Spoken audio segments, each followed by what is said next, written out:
Hey, hello CMA students, welcome to the YouTube channel of Dhruv Coaching Classes।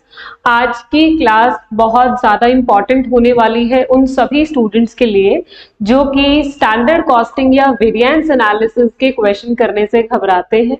Basically I am going to discuss December 2023 से लेकर आपका दिसंबर 2025 तक जितने भी attempt हुए हैं उन सभी अटेम्प्ट के पेपर में CMA final paper number 16 strategic cost management में जो भी क्वेश्चंस पूछे गए हैं, न केवल डिस्कशन होगा, हम लोग पूरा क्वेश्चन सॉल्व करेंगे इस लेक्चर में। तो अगर आपको डर लगता है स्टैंडर्ड कॉस्टिंग से, या आपको लगता है कि पता नहीं कैसे हो रहे हैं, हमें क्लास में तो आ जाते हैं लेकिन पेपर का क्वेश्चन नहीं आता, या पीवाईक्यू सॉल्व करने में आप अटक जाते हो सजेस्टेड आंसर्स को देखकर, तो अभी हम लोग पूरा कॉन्सेप्चुअली सॉल्व करेंगे। जो लोग पहली बार भी वीडियो देख रहे हैं और अगर वो सीएमए फाइनल में है तो आपको इससे पहले कुछ भी रिवाइज करने की जरूरत नहीं है, एज बिकॉज इंटरमीडिएट लेवल पे आपने बेसिक चीजें देखी होती है। अब तो आप सीधा क्वेश्चन करने के लिए एलिजिबल हो और मैं सारे क्वेश्चंस कवर करूंगी तो आपको दिक्कत नहीं आएगी। अच्छा, दूसरी चीज ये कि ये वीडियो सभी सीएमए फाइनल के स्टूडेंट्स जो आपके फ्रेंड्स हैं उनके साथ शेयर कीजिए। This is going to be really very much helpful, as because you all know the weightage 14 marks की वेटेज है वेरिएंस एनालिसिस की in the descriptive part and 1 MCQ that is of 2 marks. इसका मतलब 17 number का content CMA final में 17 number का योगदान, जो कि बहुत बड़ा योगदान ये चैप्टर आपको देने वाला है। शुरू करते हैं सबसे पहले दिसंबर 2023 के पेपर के क्वेश्चन से। Let's read it out. थोड़ा सा स्पीड में चलूंगी, अगर आपको कुछ भी लगे आप स्पीड में जाके धीरे कर सकते हैं। डॉटसन लिमिटेड मैन्युफैक्चरिंग डिवीजन है जो कि एक प्रोडक्ट बनाता है, जिसका आपको जो डिटेल्स दी गई है वो ऐसे है कि पर यूनिट कॉस्ट बताइए। मटेरियल लगता है 5 किलो एक यूनिट को बनाने में, जो कि 20 रुपीज के अकॉर्डिंग 100 रुपीज का मटेरियल लगता है एक यूनिट के पीछे। Labour 240, variable overheads 120। We have provided the data of hours. Relevant fixed overhead are based at 1 lakh per month and planned output is 2000 unit. Planned output का मतलब होता है कि जो आपने बजट बनाया था वो आपने ये सोचा था कि पर मंथ हम 2000 यूनिट बनाएंगे और आपने फिक्स्ड ओवरहेड को उसी के बेसिस पे 1 लाख पर मंथ निकाला हुआ है।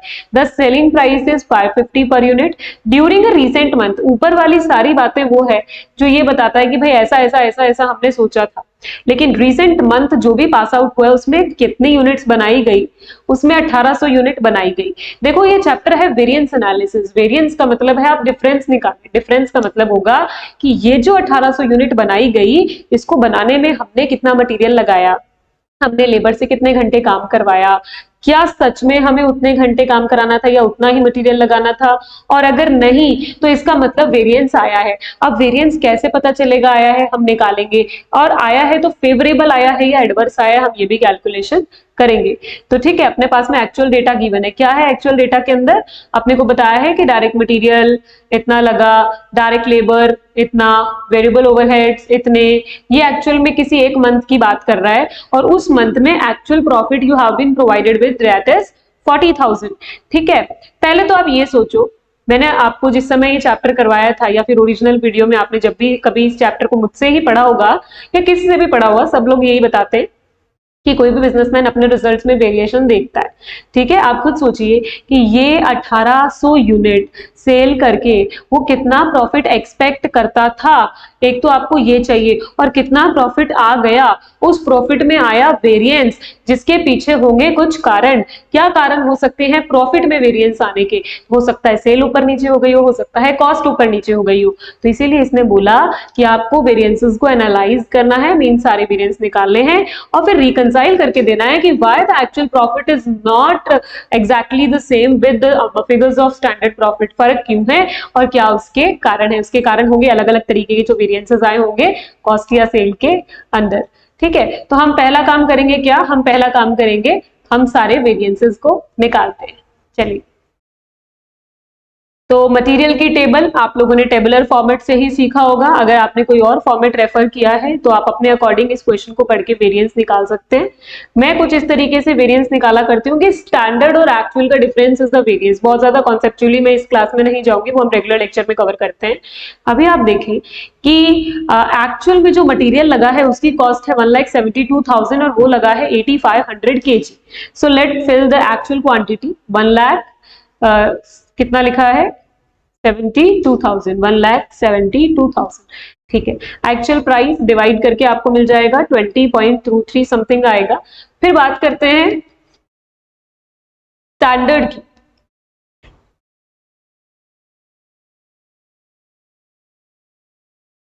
$8,500 actual 172,000 is the actual cost. ये तो हमें डेटा दिया था, हमने वहां से लिखा है। ये कितनी यूनिट्स के लिए था? ये 1800 यूनिट्स बनाने के लिए था। तो 1800 यूनिट बनाने के लिए लगना कितना चाहिए था मटेरियल? तो देखिए दोनों के ऊपर लिख दीजिए 1800 यूनिट्स, एज बिकॉज कंपैरिजन किया जाता है जो चीजें बराबर के बेस पे होती है। आप इसको तराजू समझो, तो आप 1800 के लिए एक्चुअल देखोगे, 1800 के लिए स्टैंडर्ड देखोगे और फिर कंपैरिजन करोगे। तो एक्चुअल आउटपुट के रेफरेंस में मैंने स्टैंडर्ड कैलकुलेट करना है। एक यूनिट को बनाने में 5 किलो का मटेरियल लगना चाहिए था, तो 1800 यूनिट को बनाने में मटेरियल कितना लगना चाहिए था? 9000 केजी लगना चाहिए था। ठीक है, प्राइस हमको प्रोवाइडेड थी पर यूनिट जो भी प्राइस थी वो 20 रुपीज था, यानी पर केजी 20 रुपीज का मटेरियल आता था। तो स्टैंडर्ड कॉस्ट कितनी आनी चाहिए थी? 1,80,000 should be the standard cost. अब क्योंकि मुझे टेबल बन गई है, फॉर्मूलाज मुझे पता है, मटेरियल प्राइस में फर्क आना मींस जो मैंने सोचा था कि 20 रुपए लगेगा वो 20.23 रुपए लगा। तो ये कैसे निकालेंगे? 20 minus 20.23 multiply actual quantity, that is 8,500. Now at this point of time I'm not going to discuss the formulas, as we have already been studied in intermediate level and already been studied in the regular lectures of SCL. तो अभी speed में question करते हैं। Usage variance, standard quantity 9,000 minus actual quantity 8,500 multiply the standard price. ठीक है, ये दोनों ही variances का जो भी आंसर आ रहा है हम लोग लिख लेते हैं। So this is 2,000 adverse and this will be 10,000 favourable. हमने इस क्वेश्चन के मटेरियल वेरिएंसेस निकाले। अब हम बात करेंगे लेबर वेरिएंसेस की। तो लेबर वेरिएंसेस की जो कैलकुलेशन होगी वो भी कुछ इस तरीके से की जाएगी कि हमें जो 1800 यूनिट्स बनानी थी उसके लिए हमने कितना समय लगवा दिया और कितना लगना चाहिए था। तो हमें बताया गया है 20,000 घंटे का समय लगवा दिया 4,20,000 का खर्चा करवा के। तो आप यहाँ पे लिख दीजिए एक्चुअल क्वांटिटी पहले भर दिया कीजिए, एक्चुअल आज पहले भर दिया कीजिए, वो आसान होता है। 20,000 घंटे का समय लगाया 4,20,000 का खर्चा करा के, तो डिवाइड करूंगी तो रेट कितना आएगा? 2.1 पर होना कितना चाहिए था? तो देखेंगे 12 घंटे का समय एक यूनिट के लिए लगना चाहिए था, means 1800 multiply 12, how much time is to be taken, कितना लगना चाहिए था एज पर स्टैंडर्ड्स। तो 1800 मल्टीप्लाई 12 विल बी 21,600 घंटे का समय लगना चाहिए था। और किस हिसाब से लगना चाहिए था? क्या आपने को रेट गिवन है? हाँ जी, 20 रुपए प्रति घंटा की रेट थी, तो 20 इससे मल्टीप्लाई किया तो कॉस्ट आनी चाहिए थी 4,32,000। ठीक है, अब अपन निकालते हैं variances. Rate variance formula on the screen of course, 20 minus it's 20 it's 21, it's not 2.1, yes it's 21, 20 minus 21 multiply actual hours, that is 20,000, and for labor efficiency 21,600 में से गया 20,000 मल्टीप्लाई 20। तो दोनों ही केस में क्या क्या निकल जाएंगे लेबर के वेरिएंसेस, मल्टीप्लाई करके चैट बॉक्स में आंसर दीजिए। 20,000 एडवर्स बता रहे हैं और 32,000 फेवरेबल बता रहे हैं। आप सभी की कैलकुलेटर चलनी चाहिए साथ साथ में। ठीक है, हमने मटेरियल वेरिएंस निकाले, हमने लेबर वेरिएंस निकाले, लेकिन हमारे पास में जो डेटा है वो तो वेरिएबल ओवरहेड्स का भी और फिक्स्ड ओवरहेड का भी है, तो वेरिएंस उनके भी निकलेंगे बेशक। फिक्स्ड ओवरहेड वेरिएंस निकालने का सबका अपना अलग तरीका होता है। मेरे से अगर कोई पढ़ा है तो उसको ये तरीका अच्छे से आता होगा, और बहुत सारे लोग इसी तरीके को फॉलो भी करते हैं, तो ध्यान से देखिएगा कैसे किया जाएगा। हम लोग सबसे पहले फिक्स्ड ओवरहेड वेरिएंसेस निकालते वक्त तीन अलग अलग कैटेगरी में टेबल बनाते हैं, budgeted quantity, budgeted data, standard quantity के साथ स्टैंडर्ड डेटा और एक्चुअल क्वांटिटी के साथ एक्चुअल डेटा। तो हमारी जो एक्चुअल में क्वांटिटी बनी है 1800 यूनिट, वो तो यहाँ पे आ जाएगी स्टैंडर्ड और एक्चुअल के ऊपर। लेकिन आपने बजट किया था कि 2000 यूनिट बननी चाहिए महीने में, पर वो नहीं बनी, वो अलग बात है। देखो अगर आप हिंदी में मुझसे समझोगे ना, तो बजट का मतलब है जो आपने शुरू में सोचा था कि इतनी तो यूनिट बनेगी और इतना खर्चा आएगा फिक्स्ड ओवरहेड का, लेकिन एक्चुअल मींस जो इतना यूनिट बना और इतना खर्चा अब्सॉर्ब हुआ। अब दूसरी तरफ क्या है, स्टैंडर्ड का मतलब होता है कि इतनी यूनिट जो बनी है उसके लिए स्टैंडर्ड क्या था। भाई जो एक्चुअल के लिए होता है स्टैंडर्ड, बजट होता है एकदम इमेजिनरी जो आप इनिशियली डिटरमाइन करते हैं अपनी परफॉर्मेंसेस के लिए। तो देखते हैं अपने पास एक्चुअल डेटा के अंदर फिक्स्ड ओवरहेड गिवन है 98,000। क्योंकि हम फिक्स्ड ओवरहेड के लिए बेसिस मानते हैं आवर्स, तो मैंने लिखा 98,000 की कॉस्ट एंड एक्चुअल आवर्स वर 20,000। उसके बाद में देखा कि स्टैंडर्ड आवर्स कितने होने चाहिए, तो आप देख लीजिए वही यहाँ पे घंटे दिए गए थे ना कि यहाँ पे आपको बताया गया था 12 घंटे, तो आप इसी को रेफर करते हुए लिख देंगे स्टैंडर्ड आवर्स में वही 21,600। ठीक है, स्टैंडर्ड कॉस्ट निकालने से पहले मुझे बजटेड फिक्स्ड ओवरहेड चाहिए, तो हमने बजट बनाया था कि 1 लाख रुपीज रहेगा fixed overhead for 2000 units. For 2000 units we have determined 1 lakh रहेगा ये, और 2000 मल्टीप्लाई 12 आवर्स होने वाले थे 24,000। यहाँ पे डिवाइड करके आपको रेट मिला, budgeted rate is the standard rate only, multiply करके स्टैंडर्ड कॉस्ट आ जाएगी, मल्टीप्लाई करके स्टैंडर्ड कॉस्ट निकालकर बताइए 90,000। ठीक है, और एक्चुअल रेट 4.5। इस तरीके से टेबल पूरी हो गई। तो फिक्स्ड ओवरहेड के जो भी वेरिएंसेस अपन से पूछे उसको फॉर्मूला में वैल्यू पुट कर देंगे। तो fixed overhead expenditure variance means budgeted cost less actual cost. So here the budgeted cost is 1 lakh less actual cost 98,000. Fixed overhead volume variance, standard cost 90,000 minus budgeted cost 1 lakh. उसके बाद capacity variances actual hours minus revised budgeted hours. ठीक है, अब देखो revised budgeted hours मेरे पास में तो है नहीं, क्योंकि इसके अंदर ऐसी कोई बात ही नहीं कही थी। रिवाइज बजटेड आवर का मतलब क्या होता है पता है आपको? रिवाइज बजटेड आवर का मतलब होता है कि मान लीजिए हमने इस महीने में सोचा था कि 30 दिन काम होगा लेकिन 23 दिन काम हुआ, तो हम यहाँ पे रिवाइज बजटेड आवर्स और रिवाइज बजटेड कॉस्ट कैलकुलेट किया करते थे, पर क्योंकि यहाँ पे नहीं है तो हम कौन से वाले ले लेंगे? बजटेड वाले ही ले लेंगे। सो actual hours we are having 20,000 less revised budgeted hour 24,000 multiply standard hours, sorry it's standard rate 4.167. okay, next is fixed overhead efficiency, labour के जैसा है बिल्कुल। Standard our 21,600 minus actual hours 20,000 multiply standard rate. ठीक है, निकालिए इन सब के answers. So you will gate, yes please write down in the chat box, you will get 2000 favorable for this। इसके लिए 10,000 एडवर्स बताया, बिल्कुल सही। फिर आपने बताया 16,667 एडवर्स एंड देन 4 टाइम्स 6 ऐसे कर देते है ना। ये हो गए आपके वेरिएंसेस। कौन से वाले? ये हो गए आपके फिक्स्ड ओवरहेड के variance.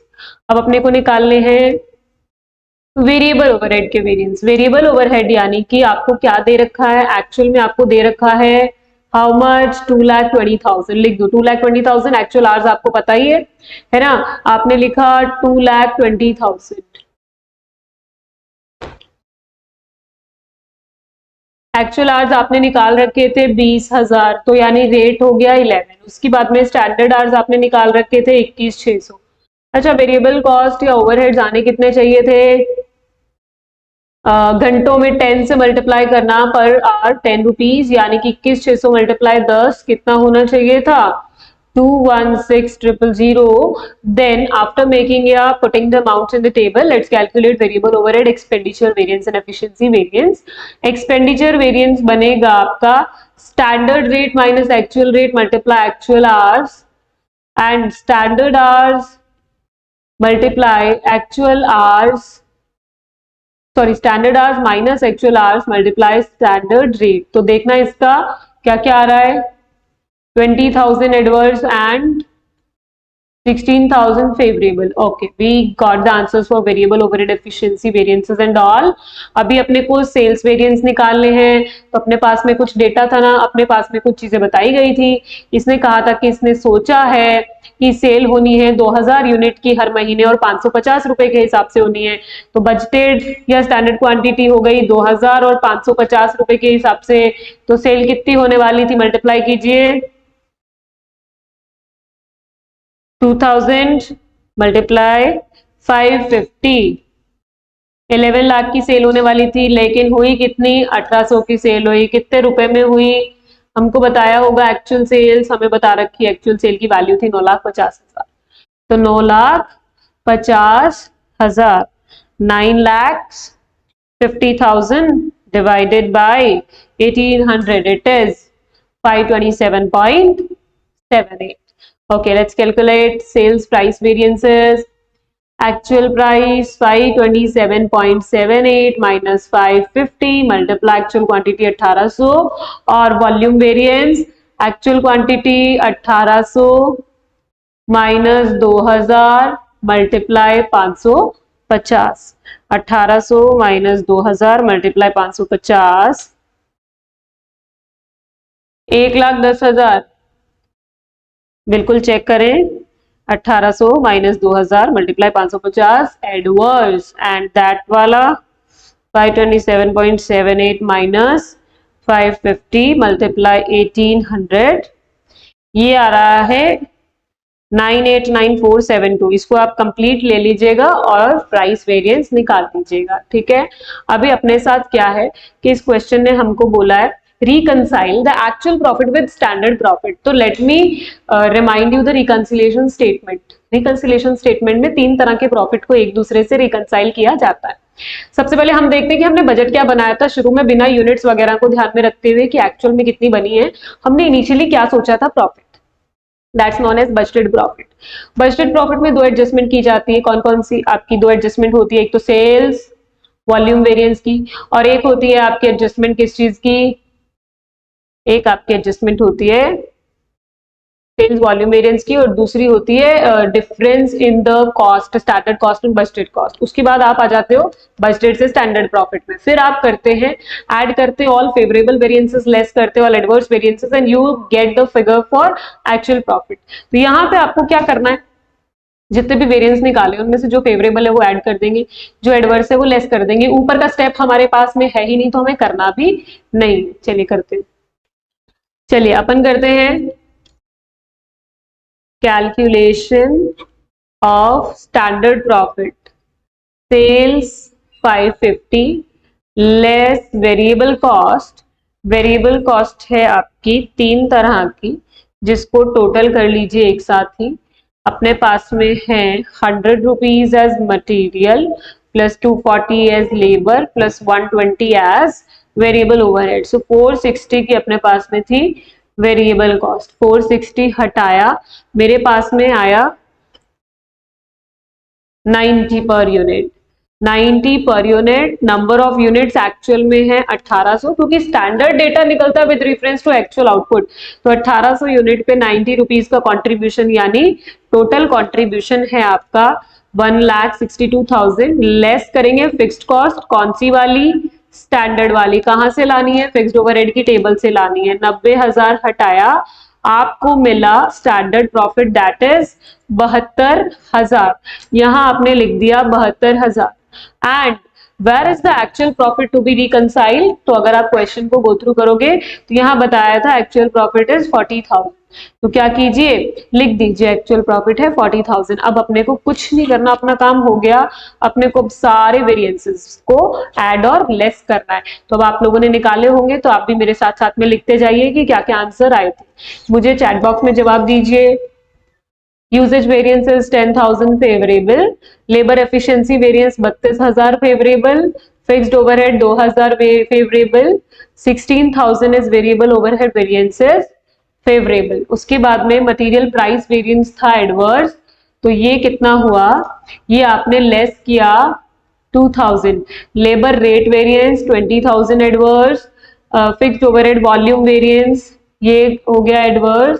Sale price variance variable overhead के बारे में बताया है, वेरिएबल ओवरहेड के बारे में बताया है, लेकिन वेरिएबल ओवरहेड का कौन सा वेरिएंस बताया है? एक्सपेंडिचर वेरिएंस आपने बताया है कि ये था 20,000 एडवर्स। फिर आपने बताया कि मैम सेल्स प्राइस वेरिएंस था 40,000 adverse. Ma'am sales volume variance क्यों नहीं लिख रहे? क्योंकि वो कब लिखते हैं? जब आप बजटेड से स्टैंडर्ड तक जाते हो तब लिखते हैं। तो ये सारे प्लस माइनस करके एक बार चेक कर लो कि क्या सच में 72,000 में ये सब प्लस और माइनस करने के बाद आप एक्चुअल प्रॉफिट तक पहुंच पा रहे हैं या नहीं पहुंच पा रहे। ठीक है, कर लिया चेक। तो दिस वाज दिसंबर 2023 का क्वेश्चन, कुछ भी टफ नहीं था, दो काम दिए अपन को, बोला वेरिएंस निकाल लो, अपन ने सारे निकाल लिए, 7 मार्क्स तो उसी के हो गए। फिर अपने को बोला रिकंसाइल कर दो, रिकंसिलेशन कर दिया हमने स्टैंडर्ड प्रॉफिट से एक्चुअल प्रॉफिट। अगर आपका मन हो कि आपको रिकंसिलेशन पूरा दिखाना है, बजटेड से स्टैंडर्ड भी दिखाना है, तो एक स्टेप बढ़ेगा बस, और कुछ भी नहीं। बजटेड प्रॉफिट आपका 80,000 आएगा, आप उसके अंदर क्या करना, जो अपन ने 1,10,000 का सेल्स वॉल्यूम वेरिएंस निकाला है ना, वो एडवर्स है तो उसको माइनस कर दीजिएगा, क्योंकि अभी अपनी बात हुई ना कि एडवर्स वाले लेस करने, फेवरेबल वाले ऐड करने। और आप डिफरेंस इन स्टैंडर्ड कॉस्ट और बजटेड कॉस्ट, मतलब budgeted cost minus standard cost जो भी आए उस फिगर को भी एक्नॉलेज कर लीजिएगा, तो आप पहुंच जाएंगे बजटेड से स्टैंडर्ड तक और फिर स्टैंडर्ड से एक्चुअल तक। ठीक है, करें नेक्स्ट अटेम्प्ट का क्वेश्चन करते हैं। हाँ जी, तो अभी अपने को जो डेटा दिया है उसको रीड करेंगे, ये जून 2024 के क्वेश्चन का। 18 workers, 12 type 1 worker, 6 type 2 worker work in a production process of Pront limited during a month of 25 working days. Each type 1 worker is expected to produce 8 unit per day. अच्छा, type 1 worker की बात कर लेते, 12 worker है, ठीक है, 25 दिन आएंगे और हर दिन हम इनसे उम्मीद करते हैं कि 8 यूनिट बनाएंगे। ऐसा ही टाइप 2 के लिए करते हैं। ये कितने वर्कर है? ये 6 वर्कर है, ये भी 25 दिन आएंगे और हम इनसे उम्मीद करते हैं कि ये 10 यूनिट बनाएंगे। तो पहले तो आप ये देखें कि कितनी कितनी यूनिट से इसका आंसर आ रहा है। तो हमें पता चला कि these are expected to produce 2400 units, और इनसे हम उम्मीद करते हैं कि ये 1500 यूनिट बनाने वाले हैं। लेकिन वेयर इज एक्चुअल प्रोडक्शन, क्योंकि हमें तो स्टैंडर्ड उसके अकॉर्डिंग लेना होता है ना, this is the budget only. तो एक्चुअल प्रोडक्शन अपने को बताया है type 1 worker and type 2 worker. So actual production was 2000 units for type 1 and 1200 units by type 2. ठीक है, अच्छा काम कैसे कैसे होता है? They work on the regular shift from 9 to 5, 9 बजे से लेकर 5 बजे तक। कितने घंटे हुए?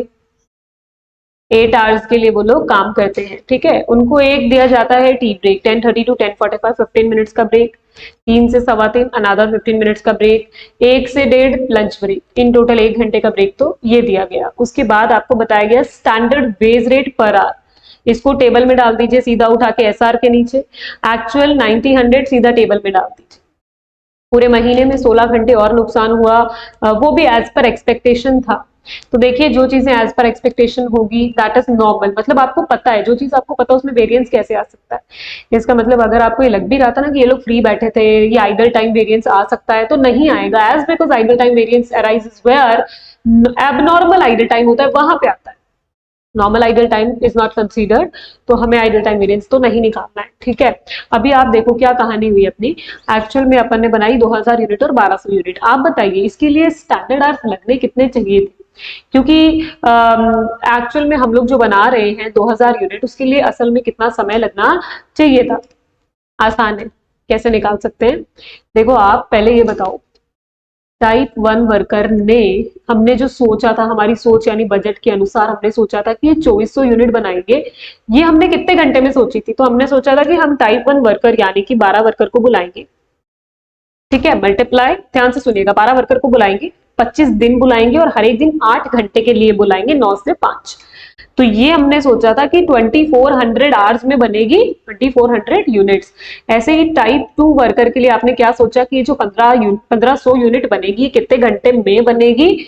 तो ये आपने सोचा था कि 1500 यूनिट्स बनेगी, हम बुलाएंगे 6 लोगों को, 25 दिन बुलाएंगे और 8 घंटे के लिए बुलाएंगे, यानी ये बनेगी 1200 घंटे में। Clear?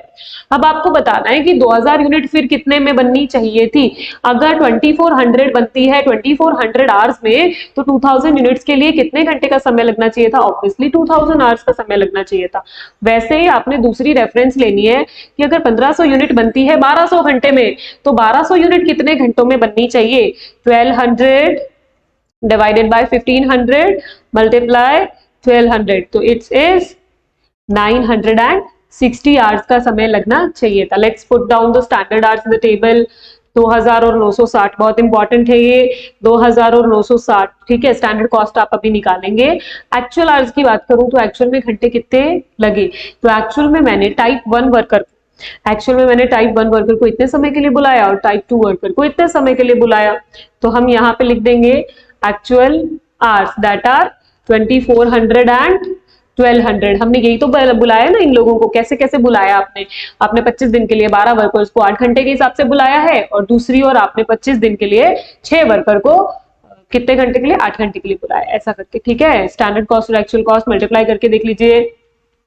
1,60,000, 86400, 216,000, 1,20,000। So labour rate variances and labour rate variance आएगा आपका, रेट वेरिएंस कैसे निकलता है, S R minus A R multiply actual hours, निकालिए। फर्स्ट वर्कर, सेकंड वर्कर, अच्छा हमें निकालने को कहा कौन सा, पहले तो ये देख लेते हैं। हमसे जो कहा जाए हमें वही निकालना है ना। हमें बोला है स्टैंडर्ड लेबर कॉस्ट निकालते हैं, लेबर कॉस्ट वेरिएंस निकालना है। अच्छा, रेट वेरिएंस की बजाय हमसे कॉस्ट वेरिएंस बोला गया, हम कॉस्ट वेरिएंस निकालते हैं। कॉस्ट वेरिएंस का फॉर्मूला क्या होता है, standard cost less actual cost. Standard cost less actual cost, ये आपका आएगा कितना, आप टेबल से देख लीजिएगा। You will gate 246400 less 336,000 89600। Adverse बता रहे हैं स्टूडेंट्स, आप लोग भी चेक कर लीजिए, कुछ मिसक्रिपेंसी मिलती है तो do comment in the comment box. And efficiency variance इन लोगों ने बताया है टाइप 1 और 2 का अलग अलग। First worker is 32,000 adverse and second worker is 21,600 adverse. तो इन टोटल ये आता है 53,600 adverse, and because labour idle time variance is 0, I have already told you that why this has been 0. So this was question number 5A, June 2024. Paper was of course difficult क्योंकि it was not very much easy to understand these terms, but it's okay. ठीक है, अब 5th B जो कि 7 marks के लिए ही पूछा गया उसको देखते हैं। ये ओवरहेड वेरिएंस का क्वेश्चन है, बहुत ही अच्छा क्वेश्चन। और आपको एक यूनिक बात बताऊं, जून 2024 में यही सेम क्वेश्चन पेपर नंबर 16 और पेपर नंबर 12 एमए में भी पूछा गया। तो अगर कोई इंटर का स्टूडेंट भी इसको देख रहा है तो आपके लिए भी यही रेलेवेंट है, ध्यान से देखिए। ज़ोसिन लिमिटेड एक मैन्युफैक्चरिंग कंपनी है जो बजटरी कंट्रोल सिस्टम को इस्तेमाल करती है। Standard overhead absorption rate per unit, एक यूनिट के ऊपर जो ओवरहेड का रेट आता है वो 20 रुपए आता है, और स्टैंडर्ड रेट पर आर है 4। देखना क्या बताया है इसने, आप इससे एक चीज निकाल सकते हो कि घंटा कितना लगना चाहिए एक यूनिट को बनाने का, है ना। इसने बोला कि पर यूनिट ओवरहेड की कॉस्ट आती है 20 रुपए और पर आर की कॉस्ट है 4 रुपए। आप बता दो एक यूनिट को बनाने में कितने घंटे लगते हैं। एक यूनिट को बनाने में 5 आवर्स लगते हैं, तभी तो एक घंटे की कॉस्ट है 4, मल्टीप्लाई करके हो जाएगा 20। तो स्टैंडर्ड आवर्स क्या है, एक यूनिट को बनाने में लगना क्या चाहिए था, 5 आवर्स पर यूनिट लगने चाहिए थे। ठीक है, आपने को बजटेड प्रोडक्शन बताया, बजटेड प्रोडक्शन बताया है, और रिक्वायर्ड क्या है, वेरिएबल के साथ साथ फिक्स्ड ओवरहेड वेरिएंसेस भी रिक्वायर्ड है। तो मैं क्या करती हूँ, एक एक करके टेबल में एलिमेंट्स डालते रहती हूँ। बजटेड प्रोडक्शन 12,000 यूनिट मुझे कहाँ लिखना है, मुझे इसको लिखना है फिक्स्ड ओवरहेड वेरिएंसेस निकालने वाली टेबल के ऊपर। कितनी यूनिट्स है ये, 12,000 यूनिट्स लिख देते हैं। 12,000 यूनिट्स एक्चुअल में बनाई है आपने 15,560 यूनिट, स्टैंडर्ड के ऊपर हमेशा वही लिखी जाती है 15,560 यूनिट आपने लिख दी स्टैंडर्ड के ऊपर। ठीक है, एक एक करके डेटा फिल करते हैं इसका।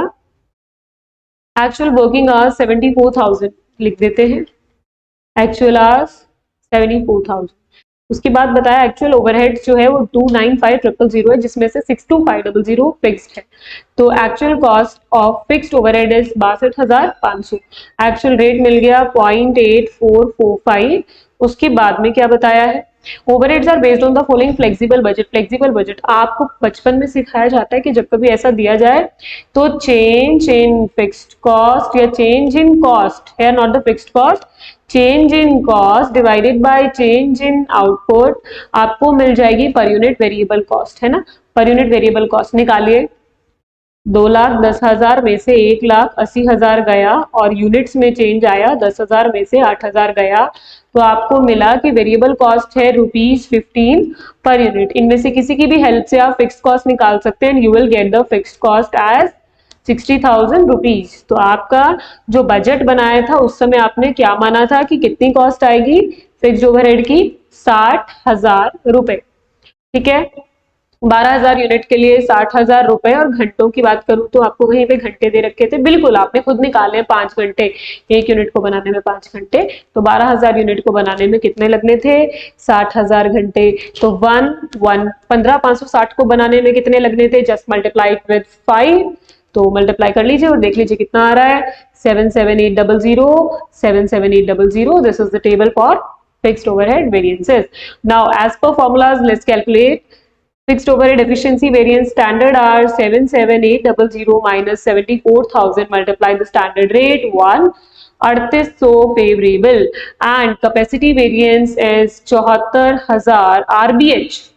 हाँ बच्चों, आरबीएच नहीं, अपने को ऐसी कोई बात नहीं कही कि इतने समय में इतने दिन थे, तो अपने पास में वही सेम जो बीएच है उसी को आरबीएच में लिख देंगे। 60,000 मल्टीप्लाई द स्टैंडर्ड रेट 1। हाँ जी, तो ये कितना आएगा? ये आएगा 1 लाख,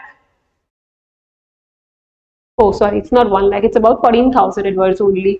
और जो ऊपर आया है वो आया है 3800 फेवरेबल। क्लियर है ना? ठीक है, फिक्स्ड ओवरहेड वेरिएंसेस तो निकाल लिया आपने। अभी अपन ने निकाल लिए fixed overhead variances. Now variable overhead variances की बात करते हैं। देखिए वेरिएबल ओवरहेड वेरिएंसेस के लिए अपने को चाहिए एक तो आर्स अपने पास ऑलरेडी है, वो लिख देते हैं।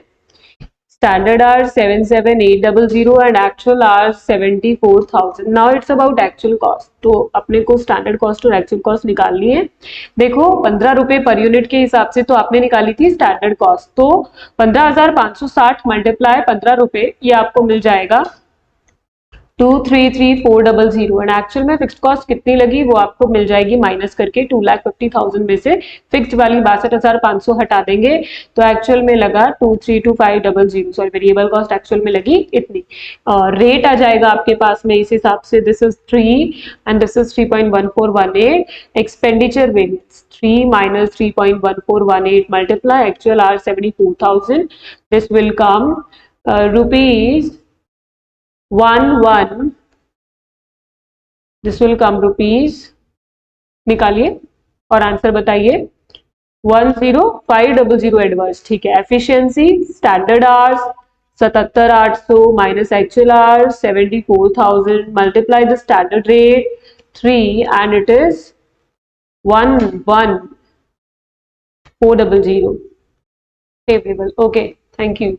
So this was the question for June 2024 about variances. ठीक है, क्लियर है। अगला क्वेश्चन हम लोग लेंगे दिसंबर 2024 में पूरे 14 मार्क्स के लिए आया हुआ सवाल। चलो अब दिसंबर 2024 के क्वेश्चन को अच्छे से देखते हैं।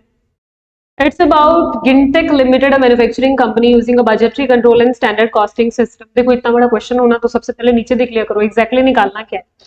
Material variance, wages variance, variable overhead variance, fixed overhead variance and sales variance निकाल देंगे। फिर एक स्टेटमेंट बनानी है एक्चुअल प्रॉफिट और स्टैंडर्ड प्रॉफिट को रिकंसाइल करते हुए। ठीक है, तो फिर क्या ज्यादा दिमाग लगाना, अपन क्या करते हैं, मटेरियल वेरिएंस निकालना शुरू करते हैं। मटेरियल वेरिएंस निकालने के लिए आपको चाहिए होता है कि एक्चुअल में सामान जो है वो बनाया कितना है, जिस अकॉर्डिंग ही तो आप वेरिएंस निकालोगे ना कि कितना मटेरियल लगना चाहिए था, कितना मटेरियल लगा दिया है। तो देखिए एक्चुअल में कितनी यूनिट्स बनाई गई, तो हमें बताया गया कि during the budgeted period the company could produce and sell only 8,000 units. Actual में 8,000 यूनिट के हिसाब से अपने को सारा काम करना है, तो 8,000 यूनिट्स के हिसाब से ही एक्चुअल डेटा है और 8,000 यूनिट के हिसाब से ही स्टैंडर्ड डेटा चाहिए होगा। एक्चुअल डेटा है अपने पास में कि मटेरियल की 16,500 क्वांटिटी यूज हुई एंड उसके अंदर आपका जो कॉस्ट आया वो आया 3,96,000, 3,96,000 is the actual cost. Standard की बात करें, हमने ये डिसाइड किया था कि एक यूनिट को बनाने में 2 यूनिट ऑफ रॉ मटेरियल लगता है, तो 8,000 के लिए कितना लगने वाला था, 16,000 एंड किस प्राइस पे लगने वाला था? 20 रुपीज के हिसाब से। तो आप देख लीजिए 20 रुपीज के हिसाब से स्टैंडर्ड कॉस्ट क्या होने वाली थी? 3,20,000। बहुत आसान था। मटेरियल प्राइस वेरिएंस और मटेरियल यूसेज वेरिएंस निकल जाएगा। तो स्टूडेंट्स ने बहुत स्पीड में आंसर दे दिया है that 20 less 24 multiply 16,500, 66,000 adverse and 16,000 less 16,500 multiply standard price, ये आपने बताया 10,000 एडवर्स। ठीक है, चलिए लेबर वेरिएंसेस सेम तरीके से कैलकुलेट करेंगे। हमें लेबर वेरिएंस के बारे में बताया है कि 4,000 hours loss due to power failure. देखो power failure is not a normal idle time, ये अबनॉर्मल आइडल टाइम है। यहाँ पे अबनॉर्मल आइडल टाइम वेरिएंस में कंसीडर होता है, तो आपके पास एक्चुअल आवर्स पेड अलग आएंगे और एक्चुअल आवर्स वर्क अलग आएंगे। तो इसने बताया कि वेजेस की जो कॉस्ट आई थी वो 1,70,000 घंटों के हिसाब से आई थी, तो वो होंगे एक्चुअल आवर पेड कि 1,70,000 घंटे की मैंने की पेमेंट। कितने रुपए? मैंने की 346,800 346,800 की पेमेंट की थी, लेकिन 4,000 आवर्स का नुकसान हुआ था, तो मींस एक्चुअल आवर्स वर्क कितने हुए? 1,66,000। ठीक है, स्टैंडर्ड में तय हुआ था कि एक यूनिट को बनाने में कितने घंटे का समय लगना चाहिए था, तो हमने जो 8,000 यूनिट बनाई उसके अंदर एक यूनिट को बनाने में 20 घंटे का समय के हिसाब से स्टैंडर्ड आर कितने आए? स्टैंडर्ड आर आए 1,60,000। रेट किस प्रकार था? तो 2 रुपीज के हिसाब से रेट था, इस हिसाब से आपका ये था 3,20,000 is the standard cost. Now let's calculate labour rate variances. Rate variances 2 minus ये है 2.04 मल्टीप्लाई एक्चुअल आर। रेट यानी पैसे की बात, पैसे की बात होगी तो एक्चुअल आवर्स कौन से होंगे? पेड वाले। तो ये आया 6,800 adverse. Then calculate efficiency variances. Standard hours 1,60,000, efficiency यानी काम किया कितने समय, that is actual hours worked 1,66,000 multiply standard rate, ये आया 12,000 adverse. Idle time variance is always adverse as you know. तो कितने घंटे खाली बैठे थे ये लोग? 4,000 घंटे मल्टीप्लाई स्टैंडर्ड रेट 8,000 एडवर्स। ठीक है, ऐसे अपन ने निकाली लेबर की variances. Now let's come to the fixed overhead variances. हमें एक्चुअल में फिक्स्ड ओवरहेड गिवन है 1,84,000, तो मैंने लिखा 1,84,000 एक्चुअल में लिखना है, ये मुझे यहाँ पे लिखना है। कहाँ पे? यहाँ पे 1,84,000। ओके, देन एक्चुअल में जो 1,84,000 थे वो एक्चुअल आवर्स के हिसाब से थे। तो आप एक बात सोचिए, यहाँ पे बहुत इंपॉर्टेंट बात आ जाती है कि मैम एक्चुअल आवर्स वर्क लिखें या पेड लिखें, तो क्या फिक्स्ड ओवरहेड को इस बात से मतलब है क्या कि वर्क कितने समय किया? नहीं, तो एक्चुअल आवर पेड यानी पूरे वाले ही ले लेंगे 1,70,000 in determining fixed overheads. Okay, then budgeted, what was the budgeted quantity? So they budgeted कि वो 10,000 यूनिट्स बनाएंगे। बजट किया था 10,000 यूनिट और घंटे 20 घंटे के हिसाब से समय कितना लगना था? आपको कितने घंटे का समय लगना था? देखिए 2 लाख घंटे का समय लगना था 10,000 यूनिट पे। ओके, एंड कॉस्ट आनी थी आपकी कितनी? 100 रुपए के हिसाब से कॉस्ट आनी थी आपकी। फिक्स्ड ओवरहेड 2 नहीं, कितने रुपए के हिसाब से? 20 रुपीज पर यूनिट है ना, तो अपनी 10,000 यूनिट को 2 से मल्टीप्लाई कर दीजिए, उतना आएगा। 10,000 यूनिट्स 20 से मल्टीप्लाई किया तो 2 लाख आया क्या? हाँ जी, 2 लाख ही आया। तो फिर बजटेड रेट कितना आया? 1। बजटेड रेट और स्टैंडर्ड रेट एक जैसा होता है। स्टैंडर्ड आवर्स, तो स्टैंडर्ड आवर्स मींस एक्चुअल में जो जितनी यूनिट बनी उनको बनाने के लिए कितना समय लगना चाहिए था, तो 20 घंटे के हिसाब से आपने ऑलरेडी निकाल रखा 1,60,000 घंटे। फिक्स्ड की टेबल हो गई आपकी कंप्लीट। फिक्स्ड की टेबल कंप्लीट होते ही आपने फिक्स्ड ओवरहेड एक्सपेंडिचर वेरिएंस निकालना है।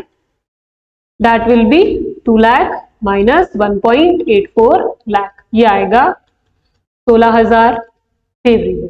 उसके बाद fixed overhead volume variances, that is standard cost minus budgeted cost. तो standard cost is 1,60,000 minus budgeted cost is 2 lakh, तो ये कितना आया?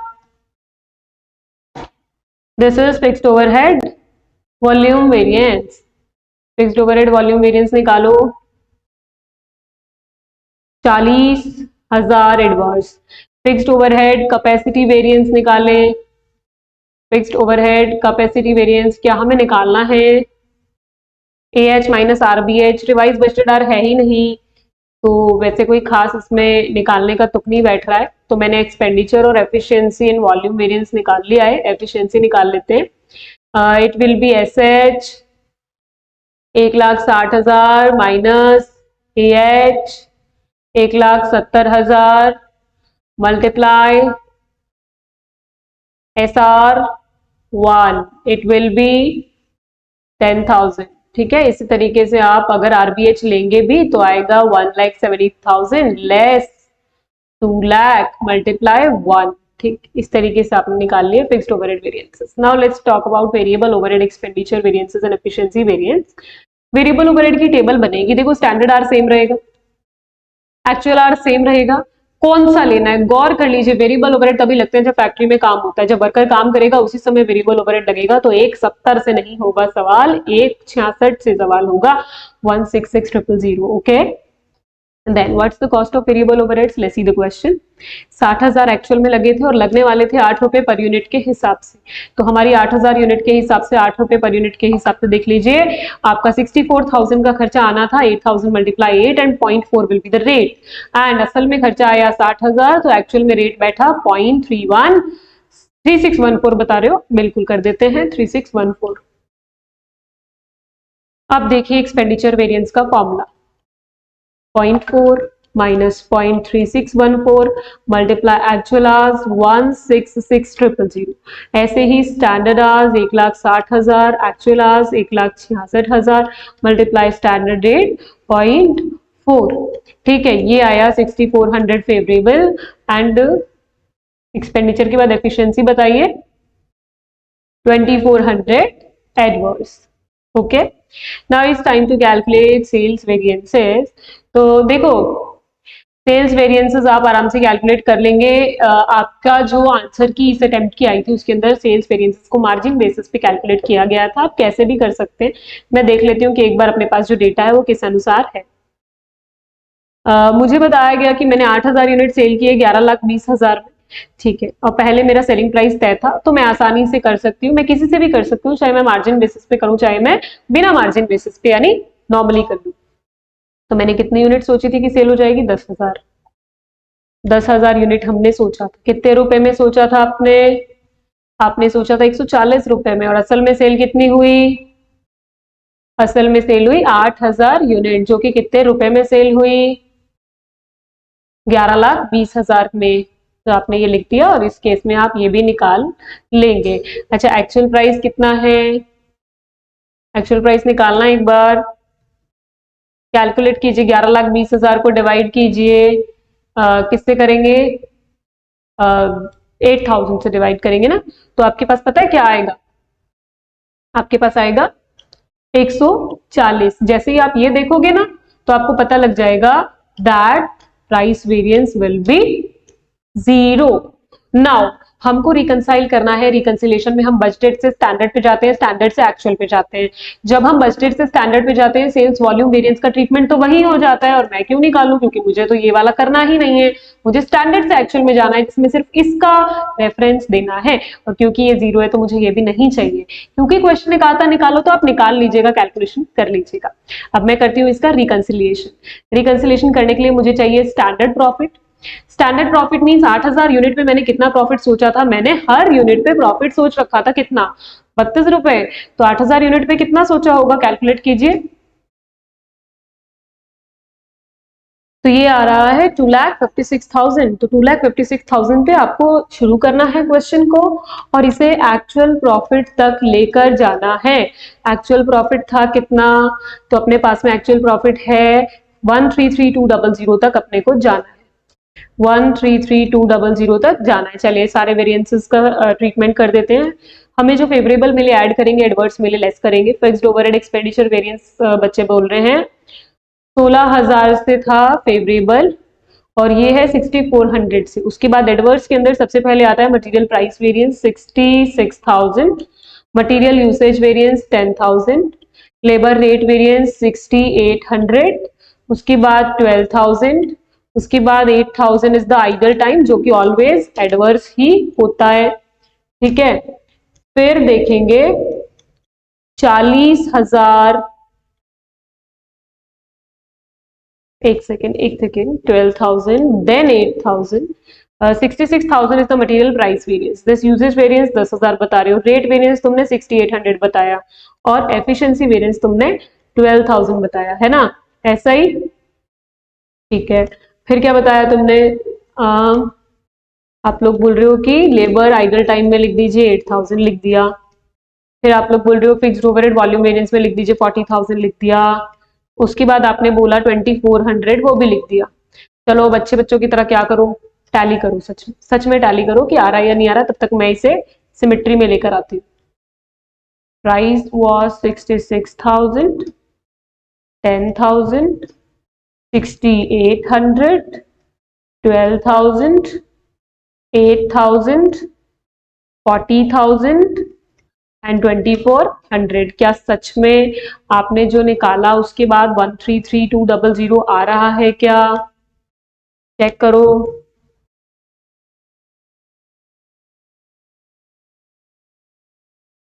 है ना, चेक कर लेते हैं। चलो 2,56,000 plus 16,000 plus 6,400 minus 66,000 minus 10,000 minus 6,800 minus 12,000 minus 8,000 minus 40,000 and minus 2,400. Of course I got the answer and I reconcile the question.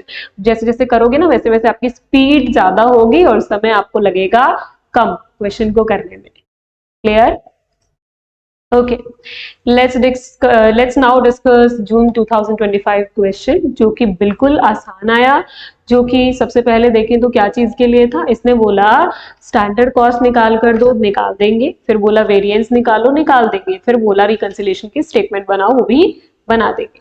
ठीक है, तो बात करते हैं। हमें हमेशा की तरह ढूंढना है कि में कितनी यूनिट्स बनाई। तो हमें बताया गया कि ये जुलम नाम के जो ये प्रोडक्ट बना रहे हैं इसके 18,000 यूनिट बनाई गई।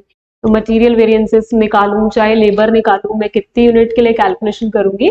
18,000 के लिए। एक्चुअल में मटेरियल यूज कर लिया गया 76,000 kg, 11 रुपए के हिसाब से 8,36,000 रुपए का खर्चा। लेकिन ये खर्चा लगना कितना था? आपको तो 4 किलो मटेरियल ही यूज करना था। तो 18 4 जा 76,000 kg, 18 4 जा 76 होता है क्या? 18 1 जा 18, 18 जा 36, 18 4 जा 72,000 kg यूज होना चाहिए था। एंड कैसे, कितने रुपए में? 12 रुपए पर केजी के हिसाब से। तो 12 रुपए पर केजी के हिसाब से कॉस्ट होनी चाहिए थी 8,60,000। कितनी बता रहे हो? 8,64 बता रहे हो, 69 बता रहे हो। मल्टीप्लाई करो 72,000 मल्टीप्लाई 12, 8,64,000। परफेक्ट। ठीक है, इससे आपने मटेरियल प्राइस और यूजेज वेरिएंसेस निकाले। That the answer for material price variance you are telling 76,000 favorable and for usage variance is 48,000 adverse। ठीक है, लेबर की टेबल बनेगी। लेबर की टेबल भी ऐसे ही बनेगी, कितने यूनिट्स के लिए कैलकुलेशन होगा? जितना में एक्चुअल प्रोडक्शन हुआ है 18,000 यूनिट के रिस्पेक्ट में अपन करेंगे कैलकुलेशंस। तो how much is the actual cost? Actual में लेबर कितना इस्तेमाल हो गया? 84,000 घंटे और 6,04,800। सो 84,000 आवर्स एंड 6,48,000 रुपीज। ठीक है जी, कितना लगाना था लेबर? लेबर का कितना घंटा लगाना था एक यूनिट के लिए? 5 आवर्स लगाना था, 7 रुपए प्रति घंटे के हिसाब से लगाना था। 5 hours for 18,000 units means 90,000 hours. कितने रुपए के हिसाब से? 7 रुपीज के हिसाब से। कॉस्ट क्या आनी चाहिए थी? 84,000। कितना सिंपल है, कोई आइडल टाइम की बात ही नहीं करी इसमें, है ना। तो रेट वेरिएंस निकालो और एफिशिएंसी वेरिएंस निकालो। जल्दी जल्दी से आंसर बताइए। 16,800 एडवर्स आ रहा है आपका रेट वेरिएंस और 42,000 फेवरेबल आ रहा है आपका एफिशिएंसी वेरिएंस। बिल्कुल, बहुत बढ़िया। Next is fixed overhead variances. Fixed overhead variances की बात करूं तो एक्चुअल में फिक्स्ड ओवरहेड का खर्चा लगा है 10,30,000। तो एक्चुअल कॉस्ट इज 10,30,000। उसके बाद में देखिए कि फिक्स्ड ओवरहेड्स जो है वो घंटे जब मैं लिखूंगी तो मैं घंटे कहाँ से ला सकती हूँ? तो मैं आपके जो आवर्स है एक्चुअल में जितने लगे थे वो तो मैं ला ही सकती हूँ ना, लेबर से उठा के लिख सकती हूँ 84,000 आवर्स। ठीक है, what I was budgeting is, मैंने बजट किया था कि कितनी यूनिट्स बनने वाली थी। तो नॉर्मल जो वॉल्यूम रहता है वो रहता है 20,000 यूनिट्स का, जिसपे 1,00,000 घंटे लगते हैं। तो 1,00,000 घंटे इज द बजटेड वन। ठीक है, बजटेड वन आपने लिखा। उसके बाद आपको बताया गया फिक्स्ड ओवरहेड्स 5 आवर्स के अकॉर्डिंग काम करना था। 10 rupees per hour is the standard and budgeted rate. तो 10 रुपीज ₹10। ये हो गया 10 लाख। और स्टैंडर्ड आवर्स कितने होने चाहिए? आपकी जो नंबर ऑफ यूनिट्स है 18,000, उनके लिए 18,000 के लिए कितने होने चाहिए? तो 90,000 होने चाहिए 20,000 के लिए, अगर 1 लाख है तो। ठीक है, फिर उसके बाद आपने निकाल ली स्टैंडर्ड कॉस्ट। एक्चुअल रेट का रेलेवेंस नहीं है, फिर भी निकाल लीजिए और बता दीजिए।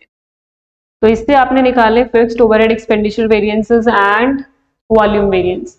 Expenditure variance budgeted cost minus actual cost आप बता रहे हैं 30,000 एडवर्स, एंड वॉल्यूम वेरिएंस आप बता रहे हैं 1 लाख एडवर्स।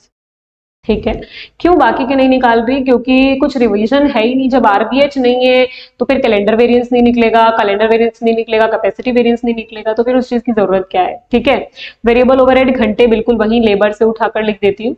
वेरिएबल ओवरहेड के अंदर घंटे हैं एक्चुअल में 84,000 आवर्स, एंड ऊपर देखते हैं, वैसे लेबर से उठा के लिखने के बजाय एक बार क्वेश्चन चेक भी कर लिया करें। हमारे को इस क्वेश्चन में ना सब में 5-5 घंटे दिया है, अगर कुछ अलग अमाउंट होती तो मैं वहां से देख के लिखती यहाँ से, पर मैंने क्योंकि पहले ही देख लिया था कि 555 सेम है, इसीलिए मैं लेबर से उठा उठा के लिख रही हूँ। कहीं ये मत समझिएगा कि वही कॉपी करने होते हैं, वो नहीं कॉपी करने होते हैं ना।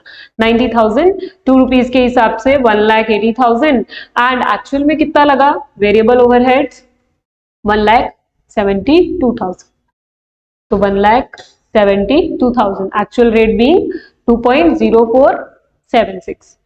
तो calculate fix overhead expenditure variance and efficiency variance. ये आपने बोला 4,000 एडवर्स, एफिशिएंसी आपने बोला 12,000 favourable. So after calculating all the things, now it's time to reconcile the cost. अरे कॉस्ट रिकंसाइल करनी है इस बार, देखिए ध्यान से। क्वेश्चन को जल्दबाजी में पढ़ने की गलती न करें। हर बार पीछे जितना भी क्वेश्चन किया उसके अंदर हमें स्टैंडर्ड प्रॉफिट को एक्चुअल प्रॉफिट पे लेके जाना था। इस बार रिकंसिलेशन स्टैंडर्ड कॉस्ट का एक्चुअल कॉस्ट के साथ है। अगर मैंने जल्दबाजी में किया होता तो मेरे सारे मार्क्स चले जाते, यानी 7 मार्क्स रिकंसिलेशन के मुझे नहीं मिलते। अच्छा मैम, स्टैंडर्ड कॉस्ट को एक्चुअल कॉस्ट के साथ लेकर कैसे जाते हैं? बहुत आसान है, ध्यान से सुनना। स्टैंडर्ड कॉस्ट में से एक्चुअल कॉस्ट हटाते हो, आपके पास क्या आता है? वेरिएंस आता है ना। इस क्वेश्चन में क्या है? इस क्वेश्चन में मेरे को जाना है, स्टैंडर्ड एक तरफ रखना है, स्टैंडर्ड को एक तरफ रखना है, वेरिएंस को इस तरफ लाना है, मतलब वेरिएंस का एडजस्टमेंट करना है और एक्चुअल तक लेकर जाना है। तो इक्वेशन को थोड़ा सा मॉडिफाई करके मुझे पता चला कि मुझे स्टैंडर्ड कॉस्ट में से वो पॉजिटिव अमाउंट ऑफ वेरिएंसेस जो कि फेवरेबल है उनको लेस करना है, और जो नेगेटिव वेरिएंस होंगे वो माइनस माइनस करके प्लस में कन्वर्ट हो जाएंगे। इस बार उल्टा होगा, you don't have to add favourable and less adverse. इस बार आपको इस इक्वेशन के हिसाब से काम करना है, means you have to deduct the favourable variances. Okay, so हमारा जो रिकंसिलेशन स्टेटमेंट बनेगा उसमें हम सबसे पहले स्टैंडर्ड कॉस्ट लिखेंगे। ठीक है, तो स्टैंडर्ड कॉस्ट कितनी यूनिट्स के लिए होगी? एक्चुअल आउटपुट 18,000 यूनिट के लिए होगी। कितने रुपए के हिसाब से? 143 रुपए के हिसाब से कितनी बैठेगी स्टैंडर्ड कॉस्ट?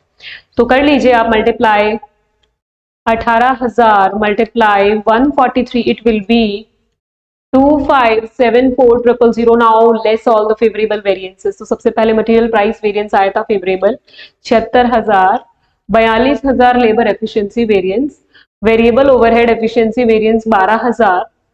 उसके बाद एडवर्स वाले ऐड होंगे तो उल्टा होगा, usage 48,000, 16,800 rate variance, fixed overhead expenditure variance 30,000, 1 lakh का आया फिक्स्ड ओवरहेड वॉल्यूम वेरिएंस, और वेरिएबल ओवरहेड एक्सपेंडिचर वेरिएंस आया 4,000 का। तो ये सब निकालने के बाद आपको मिला 26,42,800। क्या यही हमारी एक्चुअल कॉस्ट थी? तो कैसे पता लगाएंगे आप देख लीजिए, एक्चुअल कॉस्ट का डेटा आपके पास में होगा ना। इन सबको जोड़ना, जरा इन चारों को जोड़ना, 8,36,000 plus 6,08,400 plus 1,72,000, 8,36,000 plus 6,04,800 plus 1,72,000 plus 10,30,000, 2642,800। कितना मजा आता है पूरा रिकंसाइल करने के बाद। यूं लगता है कि 14 मार्क्स हमसे तो कोई छीन नहीं सकता है। क्लियर? ओके, करें अगला। Yes, now it's time to solve the most latest attempt दिसंबर 2025 के क्वेश्चंस। बहुत इजी क्वेश्चंस आए थे इस बार, इंटर लेवल के क्वेश्चन पूछे गए थे और थोड़ा सा पैटर्न से हट के पूछा गया था। कैसे? हमसे क्वेश्चन मार्क वाले क्वेश्चन पूछे, मतलब हमको वेरिएंसेस देकर जस्ट मिसिंग फ्रीक्वेंसी में बता दूं, मॉड्यूल में एग्जैक्ट क्वेश्चन है, जस्ट अमाउंट बदली गई है। पहली बार ऐसा हुआ कि फाइनल में मॉड्यूल का क्वेश्चन आ रहा है, थोड़ी बहुत अमाउंट बदल के, वो भी इंटर लेवल का। तो जिन लोगों ने भी अटेम्प्ट दिया होगा उनका श्योर ये सही गया होगा क्वेश्चन।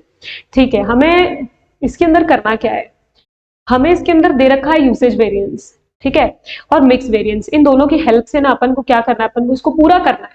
अपने पास काफी सारी चीजें जैसे स्टैंडर्ड प्राइस पर यूनिट है ना, product P, product R, product P, product R का स्टैंडर्ड प्राइस पर यूनिट है आपके पास में 24 और 30 लिख देते, 24 और 30, ठीक है। और आपके पास में एक्चुअल प्राइस भी है 30 और 40, लिख दो। अपन तो कुछ नहीं करेंगे, टेबल में क्वेश्चन मार्क लगा देंगे जहां नहीं मिलेगा। Standard input in the kg 50 kg product P, what about product R, नहीं पता, एक्स बोल देते, है ना। Actual quantity 40 kg and 70 kg, okay. Actual cost तो मल्टीप्लाई हो जाएगी, ठीक है। Then R S Q, as because mix variance given है तो रिवाइज स्टैंडर्ड क्वांटिटी, ध्यान से सुनना अगर अब तक आर एस क्यू नहीं पता है तो। आरएसक्यू का मतलब होता है एक्चुअल क्वांटिटी जो इनपुट के तौर पे डली है वो एक्चुअली किस रेशो में डलनी चाहिए थी, मतलब स्टैंडर्ड क्या सेट किया था आपने, जिस टाइम स्टैंडर्ड तय किया था उस टाइम आपने तय किया था कि ये इस रेशो में डलनी चाहिए कोई भी चीज, और वो आप किसी भी गलत रेशो में डाल देते हैं, उसकी वजह से मटेरियल मिक्स वेरिएंस अराइज होता है। तो रिवाइज स्टैंडर्ड क्वांटिटी का मतलब ये है कि आप ये 40 और 70 किलो जो आपने रियल में एक्चुअल में क्वांटिटी यूज करी है जिसका टोटल आएगा 110 किलो, ये आपको किस रेशो में डालनी चाहिए थी। तो क्या आपने को कहीं पे रेशो गिवन है, कहीं पे आपको बताया है कि किस रेशो में डालनी थी, है जी? नहीं, यहाँ पर तो बताया ही नहीं है, यहाँ पर एक जगह क्वेश्चन मार्क लगा हुआ है। तो और कहीं पे कुछ नो, तो by default take it equal, 110 को बांटा 55 केजी और 55 केजी। स्टैंडर्ड कॉस्ट मल्टीप्लाई कर लीजिए, स्टैंडर्ड कॉस्ट को टेबल तो कंप्लीट करेंगे एक बार। तो यहाँ पे मैंने लिखा 1200, यहाँ पे मैंने लिखा 30x, मेरे पास में कुछ नहीं, मैं क्या करूँ, है ना। अभी 30x, x की वैल्यू मिल जाएगी, कैसे मिलेगी, क्योंकि मुझे दे रखा है, इन्होंने क्या दे रखा है, मटेरियल, एक तो इन्होंने बोला है प्राइस वेरिएंस निकालो, मैं प्राइस वेरिएंस निकाल सकती हूँ क्योंकि मेरे पास में ये तीनों चीजें तो है, ठीक है। P का आएगा 240 एडवर्स और Q का आएगा 700 एडवर्स, इसमें तो X का भी कोई काम नहीं था, इसमें तो कुछ मिसिंग नहीं था।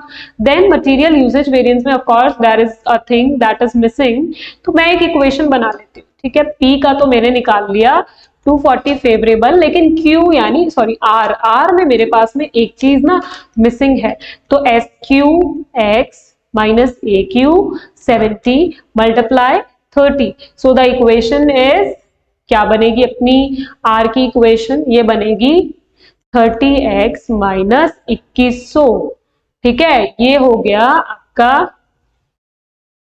यूसेज वेरिएंस, राइट, ओके, ठीक है। P और R का अपन ने लिख दिया मटेरियल यूसेज वेरिएंस। अब आप देखेंगे ना तो आपको प्रोडक्ट R का यूसेज वेरिएंस गिवन है, यानी कि 30x माइनस 2100, देखो P और R ना प्रोडक्ट से इंडिविजुअली फिनिश्ड गुड्स है, these are not separate raw material की मैं इनको जोड़ के लिखूं।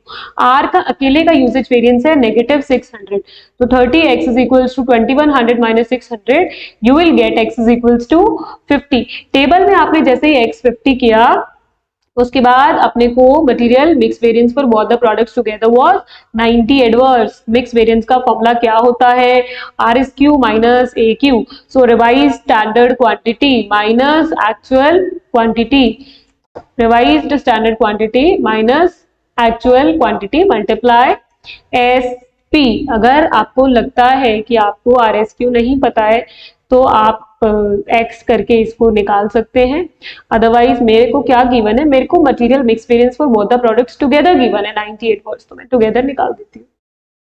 मेरे को पता है 55 minus actual quantity is 40 and 70, 40 and 70, है ना। चेक कर लो, ये आ रहा होगा 90 एडवर्स, तो इसमें कुछ खास नहीं, ये सारे वेरिएंस आप आराम से निकाल देंगे। दिस वाज दिसंबर 2025 का क्वेश्चन, दो अलग अलग क्वेश्चन आए थे obviously, 7 marks each. Now it's time to solve another one, again missing amount question. Information दी गई है एक कंपनी की जिसमें ओवरहेड कॉस्ट वेरिएंस अपने को बता दिए, वॉल्यूम वेरिएंस बता दिया, रिकवरी रेट बताया, समझ में ही नहीं आ रहा वेरिएबल ओवरहेड का क्वेश्चन है या फिक्स्ड ओवरहेड का। अगर आपको नहीं समझ में आता है तो आप गलत हैं, एज बिकॉज पहली बात तो वॉल्यूम शब्द का इस्तेमाल फिक्स्ड ओवरहेड के केस में हुआ था। दूसरी बात, हमको यहाँ पे कैपेसिटी वेरिएंस की बात कर रहा है, हम यहाँ पे एक्सपेंडिचर वेरिएंस, तो चलो फिर भी एक्सपेंडिचर और एफिशिएंसी तो आप कहोगे मैम वेरिएबल में भी है, पर कैपेसिटी और वॉल्यूम जैसे शब्द वेरिएबल ओवरहेड वेरिएंस में नहीं आते, इसलिए कौन से वेरिएंस की बात हो रही है, फिक्स्ड ओवरहेड वेरिएंस की। तो आप क्या करो, बस टेबल बना के छोड़ दो, बाकी अब मैं आपको छोड़ूंगी क्योंकि हमने बहुत सारे क्वेश्चन सॉल्व कर लिए हैं, है ना। बजटेड ओवरहेड्स 12,000 लिख दिया।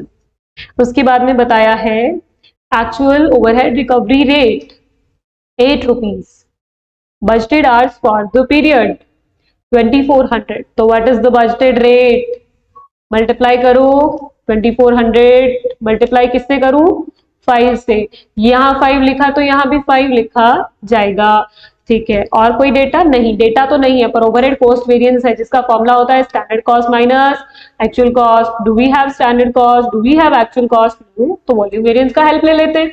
वॉल्यूम वेरिएंस का फॉर्मूला क्या होता है, तो पीपल वॉल्यूम वेरिएंस का जो फॉर्मूला होता है वो होता है standard cost minus budgeted cost. Let's take the help of this, standard cost minus, मेरे पास में बजटेड कॉस्ट है 12,000 is equals to minus 2,000, so standard cost will be 10,000, लिख दो। चलो स्टैंडर्ड कॉस्ट के अंदर लिख दो कि स्टैंडर्ड कॉस्ट 10,000 है, यहाँ पे लिखा 10,000, तो स्टैंडर्ड आर नहीं आ जाएंगे, आ जाएंगे 2,000, ठीक है। जैसे ही स्टैंडर्ड कॉस्ट आई तो आप क्या करो, आप इसका हेल्प ले लो, standard cost 10,000 minus actual cost नहीं पता इज इक्वल्स टू माइनस 2,800, तो आप बड़ी आसानी से एक्चुअल कॉस्ट वाली टेबल भी भर दोगे। तो एक्चुअल कॉस्ट कितनी आई, देखो देखो निकालो, 12800 डिवाइड करके एक्चुअल आवर्स कितने आए फिर ये भी बता दो, 16।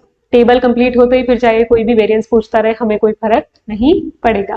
फिर भी अगर आपको तसल्ली करनी हो तो मैं बता देती हूँ, overhead expenditure variance, capacity variance और एफिशिएंसी वेरिएंस का फॉर्मूला। ओवरहेड एक्सपेंडिचर वेरिएंस का फॉर्मूला आपको मैंने इसके अंदर लिख कर दे रखा है और मैं आपको आंसर मैच करवा देती हूँ, ये आएगा 800 एडवर्स। ओवरहेड कैपेसिटी वेरिएंस, देखो रिवाइज बजटेड आर जैसा कॉन्सेप्ट इसमें नहीं आया, और बाय चांस इन सभी क्वेश्चंस में ही नहीं आया, फिर भी मैं आपको एक अंदाज दे देती हूँ कि जैसे मान लीजिए कि आपको 23 दिन या 25 दिन का कुछ कॉन्सेप्ट दे रखा है कि शुरू में जब सोचा था ना तो ये वाला डेटा 25 दिन के हिसाब से बनाया था, फिर पता लगा कि काम 23 दिन ही हो रहा है, तो मैं क्या करूंगी 23 डेज के लिए निकालूंगी, 25 डेज के लिए दिया गया है 2400, तो यहाँ पे रिवाइज करके बजटेड आर निकाल लेती हूँ, ऐसा करके वो निकलता है। पर क्योंकि नहीं है तो यहाँ पे मैं क्या यूज कर लूंगी, मैं वही वाला यूज कर लूंगी जो मेरे पास में है, मतलब सिंपल वाले बजटेड आर यहाँ पे लिख दूंगी। तो AH that is 1600 minus 2400 multiply 5, it will be 4,000 inverse. And what about efficiency variance, standard hours less actual hours multiply 5, 2000 favourable.